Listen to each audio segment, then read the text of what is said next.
Hello dear students, welcome back to physics online class. So in last class we discussed the concept related to zeroth law of thermodynamics. So related to zeroth law of thermodynamics, so just we'll recall that zeroth law of thermodynamics.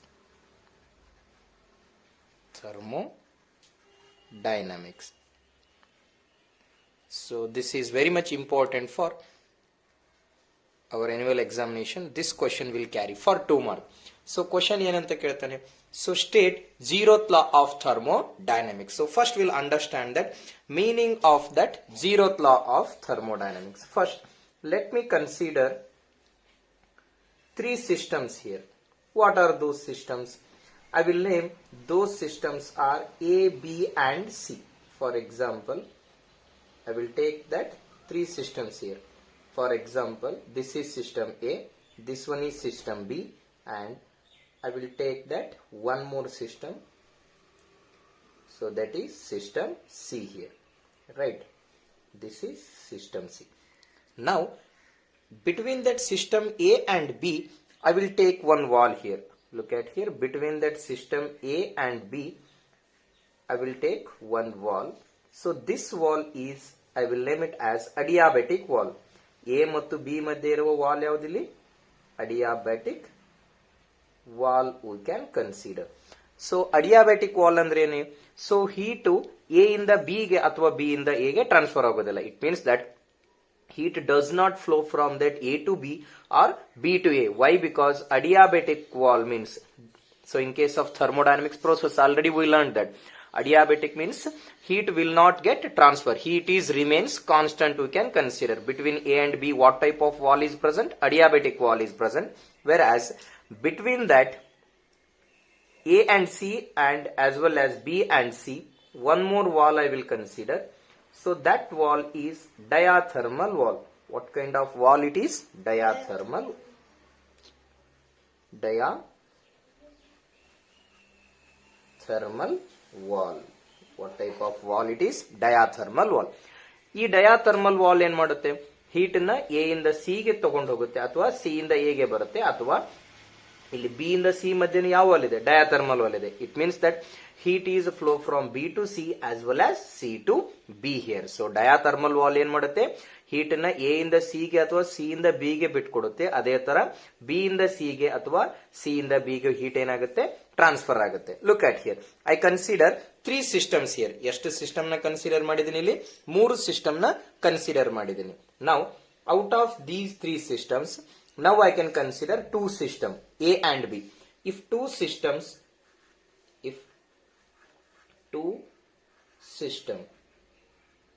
what are those system? A and B. A ಮತ್ತು B ಅನ್ನೋದೇನಿಲ್ಲಿ ಎರಡು system ಗಳಿದಾವೆ.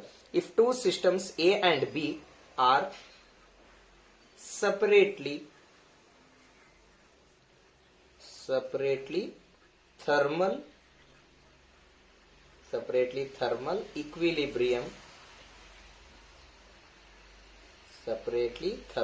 equilibrium with the third system, we can consider 2 systems I can consider. What are those? A and B. ಯಾವ system, ಎರಡು ಸಿಸ್ಟಮ್ಗಳು ಯಾವುವು? A ಮತ್ತು B ಅನ್ನೋದೇನು? ಎರಡು ಸಿಸ್ಟಮ್ಗಳು. ಈ ಎರಡು ಸಿಸ್ಟಮ್ಗಳು ಸಪರೇಟ್ ಆಗಿ ಏನಾಗಿದಾವೆ? ಸಿಸ್ಟಮ್ ಸಿ ಜೊತೆ ಥರ್ಮಲ್ ಇಕ್ವಿಲಿಬ್ರಿಯಂ ನಲ್ಲಿ ಇದಾವೆ. ಸೊ ಥರ್ಮಲ್ ಇಕ್ವಿಲಿಬ್ರಿಯಂ ಅಂದ್ರೇನು? ಹೀಟು ಎ ಇಂದ ಸಿ ಗೆ ಬರುತ್ತೆ, ಅಥವಾ ಸಿ ಇಂದ ಎ ಗೆ ಬರುತ್ತೆ, ಬಿ ಇಂದ ಸಿ ಗೆ ಅಥವಾ ಸಿ ಇಂದ ಬಿ ಗೆ ಬರುತ್ತೆ. So between A and B, look at here. So 2 systems. So A and B, ಎರಡು ಸಿಸ್ಟಮ್ಸ್ ಯಾವಿಲ್ಲಿ? A and B. ಸೊ ಎರಡು ಸಿಸ್ಟಮ್ಸ್ ಗಳು ಸಿ ಜೊತೆಗೆ ಏನಾಗಿದಾವೆ? ಏನು ಸಿ ಜೊತೆ ಥರ್ಮಲ್ ಇಕ್ವಿಲಿಬ್ರಿಯಂ ಆಗಿದೆ, ಬಿನು ಏನಾಗಿದೆ? ಸಿ ಜೊತೆ ಥರ್ಮಲ್ ಇಕ್ವಿಲಿಬ್ರಿಯಂ ಆಗಿದೆ. ಅದರ ಅರ್ಥ ಹೀಟು ಎ ಇಂದ ಸಿ ಗೆ ಬರುತ್ತೆ ಅಥವಾ ಸಿ ಇಂದ ಬಿ ಗೆ ಬರುತ್ತೆ. ಅದೇ ತರ ಬಿ ಇಂದ ಸಿ ಗೆ, ಅದೇ ತರ ಸಿ ಇಂದ ಬಿ ಗೆ ಬರುತ್ತೆ. If 2 systems are separately thermal equilibrium with the third system, then A and B are also thermal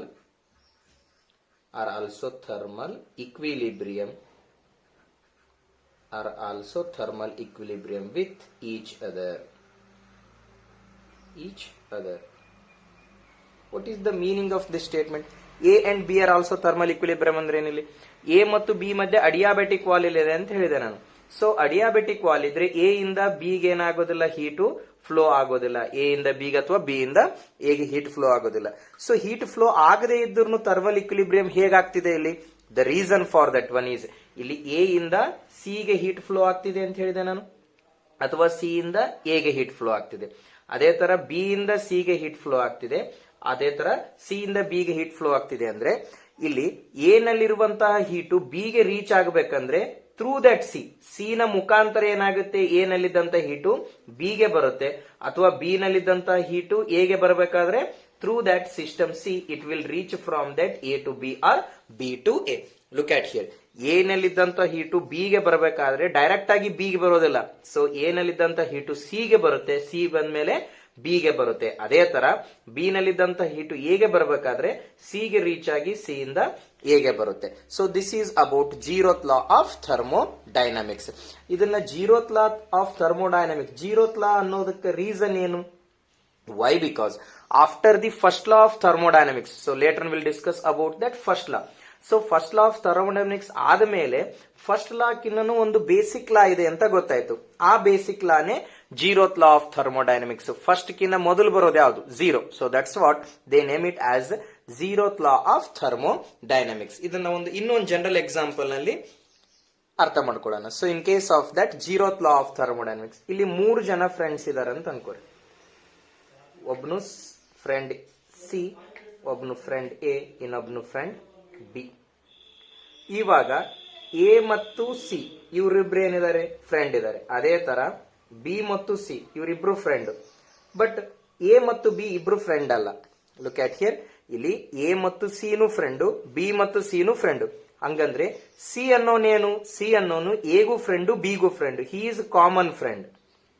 ಇವನೇನಿಲ್ಲಿ common friend ಅಂತ ಆಗ್ತಾನೆ, ಹೌದಾ? ಇವನು ಕಾಮನ್ ಫ್ರೆಂಡ್ ಆದ್ಮೇಲೆ ಎ ಮತ್ತು ಬಿ ನು ಫ್ರೆಂಡ್ ಆಗ್ತಾರೆ. ವೈ? ಬಿಕಾಸ್ ಸೊ ಹೇಗಂದ್ರೆ ಇಲ್ಲಿ ಸಿ ಅನ್ನೋನು ಏನ್ ಮಾಡ್ತಾನೆ, ಎಗೂ ಪರಿಚಯ ಇದ್ದಾನೆ ಮತ್ತು ಬಿಗೂ ಪರಿಚಯ ಇದ್ದಾನೆ ಅಂದ್ಮೇಲೆ ಸಿ ಅನ್ನೋನು ಇವರಿಬ್ಬರಿಗೂ ಏನ್ ಮಾಡ್ತಾನೆ, ಫ್ರೆಂಡ್ಶಿಪ್ ನ ಕ್ರಿಯೇಟ್ ಮಾಡಿಸ್ತಾನೆ. ಅದೇ ತರ ಎ ನಲ್ಲಿದ್ದಂತ ಹೀಟು ಬಿಗ್ ಹೋಗ್ಬೇಕಾದ್ರೆ ಸಿಗ್ ಬಂದೇನಾಗುತ್ತೆ, ಬಿಗ್ ಹೋಗುತ್ತೆ. ಅದೇ ತರ ಬಿ ನಲ್ಲಿದ್ದಂತ ಹೀಟು ಎಗ್ ಬರಬೇಕಾದ್ರೆ ಸಿ ನ ಮುಖಾಂತರ ಏನ್ ಬರುತ್ತೆ, ಎಗೆ ಬರುತ್ತೆ. So this is about zeroth law of thermodynamics. ಇಲ್ಲಿ ಜೀರೋತ್ ಲಾ ಆಫ್ ಥರ್ಮೋಡೈನಮಿಕ್ಸ್ ನ ಸಿಗ್ನಿಫಿಕೆನ್ಸ್ ಏನು? Significance of zeroth law of thermodynamics. Zeroth law of thermodynamics. Either significance ಏನು? So significance of zeroth law of thermodynamics is, so temperature is constant. ಹೌದಾ? ಅದರ ಅರ್ಥ A ನಲ್ಲಿದ್ದಂತ heat B ಗೆ ಅಥವಾ B ನಲ್ಲಿದ್ದಂತ ಹೀಟು ಎ ಬರ್ತಂದ್ರೆ ಟೆಂಪರೇಚರ್ ಏನಾಗುತ್ತೆ, ಇಲ್ಲಿ ಮೂರು ಸಿಸ್ಟಮ್ ನಲ್ಲೂ ಟೆಂಪರೇಚರ್ ಏನಾಗುತ್ತೆ, ಕಾನ್ಸ್ಟೆಂಟ್ ಇರುತ್ತೆ. So this is about zeroth law of thermodynamics.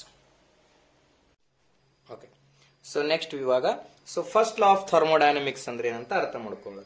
So will discuss about the first law of thermodynamics.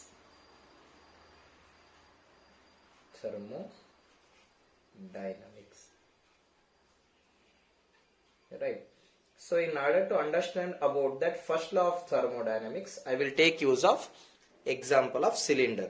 ಒಂದು ಸಿಲಿಂಡರ್ ನ ಕನ್ಸಿಡರ್ ಮಾಡ್ತೀನಿ ಇಲ್ಲಿ. For example, I will take one cylinder here. To this cylinder, I will fill with one piston. ಈ cylinder ಗೆ ಏನನ್ನ provide ಮಾಡ್ತೀನಿ, ಈ cylinder ಗೆ ಒಂದು ಪಿಸ್ಟನ್ ಅನ್ನ ಪ್ರೊವೈಡ್ ಮಾಡ್ತೀನಿ. So this is piston we can consider. ಇದನ್ನೇನಂತ ಕನ್ಸಿಡರ್ ಮಾಡ್ತೀನಿ, movable piston. So this is piston, we can take it here. ಹೌದಾ? ಸೊ ಎಂಟೈರ್ ಸಿಲಿಂಡರ್ ಏನಾಗುತ್ತೆ, ಸಿಸ್ಟಮ್ ಆಗಿ ಆಕ್ಟ್ ಆಗುತ್ತೆ. ಸೊ ಎಂಟೈರ್ ಸಿಲಿಂಡರ್ ಏನಾಗಿ ಆಕ್ಟ್ ಆಗುತ್ತೆ, ಸಿಸ್ಟಮ್ ಆಗಿ ಆಕ್ಟ್ ಆಗುತ್ತೆ. ಸಿಲಿಂಡರ್ ನ ಆಚೆ ಕಡೆಗಿರೋದೆಲ್ಲ ಸರೌಂಡಿಂಗ್ ಅಂತ ಕನ್ಸಿಡರ್ ಮಾಡ್ತೀನಿ. ಹೌದಾ? So now I have to define about that first law of thermodynamics. So first law of thermodynamics ನ ನಾನು ಯಾವ ತರ ಡಿಫೈನ್ ಮಾಡಬಹುದಂದ್ರೆ, ಫಾರ್ ಎಕ್ಸಾಂಪಲ್ ಇಲ್ಲಿ ನಾನು ಹೀಟ್ ಎನರ್ಜಿನ ಕೊಡ್ತೀನಿ. ಹೌದಾ. ಸೊ ಈ ಸಿಲಿಂಡರ್ಗೆ ಏನ್ ಮಾಡ್ತೀನಿ, ಹೀಟ್ ಎನರ್ಜಿನ ಕೊಡ್ತೀನಿ. ಈ ಸಿಲಿಂಡರ್ ಏನಾಗಿದೆ, ಸಿಸ್ಟಮ್ ಆಗಿದೆ. So this cylinder will absorbs that heat energy. ಈ ಸಿಲಿಂಡರ್ ಏನ್ ಮಾಡುತ್ತೆ, ಹೀಟ್ ಎನರ್ಜಿನ ಎಬ್ಸಾರ್ಬ್ ಮಾಡ್ಕೊಳ್ಳುತ್ತೆ. ಸೊ ಹೀಟ್ ಎನರ್ಜಿ ಎಬ್ಸಾರ್ಬ್ ಮಾಡ್ಕೊಂಡಾಗ ಸೊ ಏನಾಗುತ್ತೆ, ಇಲ್ಲಿ ಈ ಸಿಸ್ಟಮ್ ನಲ್ಲಿ ಏನಿದೆ, ಪಾರ್ಟಿಕಲ್ಸ್ ಗಳಿದೆ. If heat energy, look at here, if heat energy is absorbed by a system, if heat energy absorbed by a system is, ಹೌದಾ, ಈ ಸಿಸ್ಟಮ್ ಏನ್ ಮಾಡಿತಿಲ್ಲಿ, ಹೀಟ್ ಎನರ್ಜಿನ ಎಬ್ಸಾರ್ಬ್ ಮಾಡ್ಕೊಳ್ತು. ಸೊ ಈ ಹೀಟ್ ಎನರ್ಜಿ ಎಬ್ಸಾರ್ಬ್ ಆಗಿರೋದು ಯಾವುದಕ್ಕೆ ಸಮವಾಗಿರುತ್ತೆ ಅಥವಾ ಯಾವುದಕ್ಕೆ ಇಕ್ವಲೆಂಟ್ ಆಗಿರುತ್ತೆ, if heat energy absorb by a system is equal to sum of, sum ಅಂದ್ರೇನು, total. So if heat energy absorb by a system is equal to sum of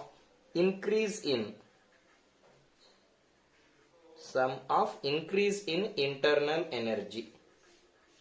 heat energy system absorb ಮಾಡ್ಕೊಂಡ್ರೆ ಆ ಸಿಸ್ಟಮಿನ internal energy ಏನಾಗುತ್ತೆ, increase ಆಗುತ್ತೆ. Sum of increase in internal energy, sum of increase in internal energy of a system, and so heat energy absorb ಮಾಡ್ಕೊಂಡ್ರೆ ಆ ಸಿಸ್ಟಮಿನ internal energy ಏನಾಗುತ್ತೆ, increase ಆಗುತ್ತೆ. Increase in internal energy of the system and work done by the system on the surrounding. Look at here. So ಇಲ್ಲೇನಂತಿದೆ, if heat energy is absorb by a system, system ಏನ್ ಮಾಡ್ತಿದೆ, heat ಎನರ್ಜಿನ absorb ಮಾಡ್ಕೊಳ್ತು. ಈ absorb ಮಾಡ್ಕೊಂಡಾಗ ಈ system ನಲ್ಲಿ ಏನ್ change ಆಗುತ್ತೆ, ಈ ಸಿಸ್ಟಮ್ ನ ಇಂಟರ್ನಲ್ ಎನರ್ಜಿ ಚೇಂಜ್ ಆಗುತ್ತೆ. Sum of increase in internal energy plus external work done. ಒಂದು ಸಿಸ್ಟಮ್ ಹೀಟ್ ಅನ್ನ ಅಬ್ಸಾರ್ಬ್ ಮಾಡ್ಕೊಳುತ್ತಂದ್ರೆ ಆ ಸಿಸ್ಟಮಿನ ಒಳಗಡೆ ಇರುವಂತಹ ಪಾರ್ಟಿಕಲ್ ನ ಇಂಟರ್ನಲ್ ಎನರ್ಜಿ ಏನಾಗುತ್ತೆ, ಇನ್ಕ್ರೀಸ್ ಆಗುತ್ತೆ ಅಥವಾ ಚೇಂಜ್ ಆಗುತ್ತೆ. ಮತ್ತು ಏನಾಗುತ್ತೆ, ವರ್ಕ್ ಡನ್ ಏನಾಗುತ್ತೆ ಇಲ್ಲಿ, ಸೊ ಬದಲಾಗುತ್ತೆ ಅಥವಾ work done is on the system. So work done ಏನಾಗುತ್ತೆ, ಸಿಸ್ಟಮಿನ ಮೇಲೆ ಏನಾಗುತ್ತೆ, ವರ್ಕ್ ಆಕ್ಟ್ ಆಗುತ್ತೆ ಅಂತ ಅರ್ಥ. So look at here, according to this definition, if heat ಎನರ್ಜಿನ ಯಾವ ಸಿಂಬಾಲ್ ಇಂದ ರಿಪ್ರೆಸೆಂಟ್ ಮಾಡ್ತೀವಿ, ಡಿ ಕ್ಯೂ ಅನ್ನೋ ಸಿಂಬಾಲ್ ಇಂದ ರಿಪ್ರೆಸೆಂಟ್ ಮಾಡ್ತೀವಿ. ಸೊ ಈ ಹೀಟ್ ಎನರ್ಜಿನ ಸಿಸ್ಟಮಿಗೆ ಕೊಟ್ಟಾಗ ಆ ಸಿಸ್ಟಮ್ ನಲ್ಲಿ ಏನ್ ಚೇಂಜ್ ಆಗುತ್ತೆ, ಇಂಟರ್ನಲ್ ಎನರ್ಜಿ ಚೇಂಜ್ ಆಗುತ್ತೆ. If heat energy is given to the system is equal to sum of increase in internal energy. Sum ಅಂದ್ರೆ ಏನ್ ತಗೋಬೇಕು, ಪಾಸಿಟಿವ್ ತಗೋಬೇಕು. Sum of increase in internal energy and external work done by the system. Look at here. This is the required equation for first law of thermodynamics. dq is equal to du plus of dw. ಈ equation ಇಂದ ನಾನು statement ಅನ್ನ ಮಾಡಬಹುದು. dq ಅಂದ್ರೆ ಏನಿಲ್ಲ, heat energy. Heat energy absorb by the system is equal to sum of increase in internal energy and external work done by the system. So system ಮೇಲೆ ಏನಾಗುತ್ತೆ, external work done ಆಗುತ್ತೆ. ಇದರ ಅರ್ಥ ಏನು, ಯಾವುದೇ ಒಂದು ಸಿಸ್ಟಮ್ ಹೀಟ್ ಎನರ್ಜಿನ ಅಬ್ಸಾರ್ಬ್ ಮಾಡ್ಕೊಳ್ತಂದ್ರೆ ಆ ಸಿಸ್ಟಮಿನ ಇಂಟರ್ನಲ್ ಎನರ್ಜಿ ಏನಾಗುತ್ತೆ, ಚೇಂಜ್ ಆಗುತ್ತೆ. ಮತ್ತು ವರ್ಕ್ ಡನ್ ಏನಾಗುತ್ತೆ, ಸಿಸ್ಟಮ್ ಇಂದ ಸರೌಂಡಿಂಗ್ ಮೇಲೆ ಆಕ್ಟ್ ಆಗುತ್ತೆ. ವರ್ಕ್ ಡನ್ ಏನಾಗುತ್ತೆ, ಸಿಸ್ಟಮ್ ಇಂದ ಸರೌಂಡಿಂಗ್ ಮೇಲೆ ಏನಾಗುತ್ತೆ, ವರ್ಕ್ ಡನ್ ಆಕ್ಟ್ ಆಗುತ್ತೆ. ಇಲ್ಲಿ ಡಿ ಡಬ್ಲ್ಯೂ ನ ಏನಂತ ಬರಿಬಹುದು, work done is equal to ಏನು, force into displacement, right. From the pressure concept, pressure is equal to force per unit area, ಹೌದಾ. So force is equal to ಏನಂತ ಬರಿಬಹುದು, pressure into area ಅಂತ ಬರಿಬಹುದು. So pressure ನ P ಅಂತ ಬರಿಬಹುದು ಅಥವಾ ಚೇಂಜ್ ಇನ್ ಪ್ರೆಷರ್ ನ D P. Change in work done ಅಂದ್ರೆ ಡಿ ಡಬ್ಲ್ಯೂ, ವರ್ಕ್ ಡನ್ ಅಂದ್ರೆ ಡಬ್ಲ್ಯೂ, ಹೌದಾ. ಸೊ ಡಿ ಪಿ ಅಂತ ಬರೀತೀನಿ, change in pressure. So F is equal to ಏನಂತ ಬರಿಬಹುದು, D P into A into S, displacement, ಹೌದಾ. ಇಲ್ಲಿ ಏರಿಯಾ ಇಂಟು ಲೆಂತ್ ಅಂದ್ರೆ ಏನು, ವಾಲ್ಯೂಮ್ ಅಂತ ಬರಿಬಹುದು. D W is equal to ಏನಂತ ಆಯ್ತು, D P into V I can consider. Look at here, work done is equal to force into displacement. Force ಏನಂತ ಬರಿಬಹುದು, change in pressure into area, ಹೌದಾ. Area into length ಅಂದ್ರೆ ಏನು, volume ಅಂತ ಬರಿಬಹುದು. ಇಲ್ಲಿ D W ಅಂದ್ರೆ ಏನಂತ ಆಯ್ತು, ಡಿ ಪಿ ಇಂಟು ವಿ ಅಂತ ಆಯ್ತು. ಹಂಗಂದ್ರೆ ಇಕ್ವೇಶನ್ 1 ನ ಏನಂತ ಬರಿಬಹುದು, D Q which is equal to D U plus of P into D V ಅಥವಾ ಡಿ ಪಿ ಇಂಟು ವಿ ಅಂತನಾದ್ರೂ ಬರಿಬಹುದು. ಚೇಂಜ್ ಇನ್ ಪ್ರೆಷರ್ ಅಂತನಾದ್ರೂ ಬರಿಬಹುದು ಅಥವಾ ಚೇಂಜ್ ಇನ್ ವಾಲ್ಯೂಮ್ ಅಂತನಾದ್ರೂ ಬರಿಬಹುದು ನಾನು ಇದನ್ನ. ಹೌದಾ? ಇಲ್ಲಿ ಚೇಂಜ್ ಇನ್ ಪ್ರೆಷರ್ ಅಂತನಾದ್ರೂ ಬರಿಬಹುದು ಅಥವಾ ಪ್ರೆಷರ್ ನ ಆಸ್ ಇಟ್ ಈಸ್ ಆಗಿ ತಗೋಬಹುದು ನೀವು. ಸೊ ಪ್ರೆಷರ್ ನ ಪಿ ಅಂತ ತಗೊಂಡು ಇಲ್ಲಿ ಏರಿಯಾ ಇಂಟು ಲೆಂತ್ ಅಂದ್ರೆ volume. So change in volume ಅಂತ ಡಿ ವಿ ಅಂತನಾದ್ರೂ ಬರ್ಕೋಬಹುದು. ಚೇಂಜ್ ಇನ್ ಪ್ರೆಷರ್ ಅಥವಾ change in volume. So D Q which is equal to D U plus of P into D V. D V ಅಂದ್ರೆ ಏನಿಲ್ಲಿ change in volume. So this is about first law of thermodynamics here. Now in case of first law of thermodynamics, I will understand certain kind of sign convention, and as well as first law of thermodynamics, if I apply to that of latent heat and all the things, that equation will get differ here. So all such aspect will discuss in next class.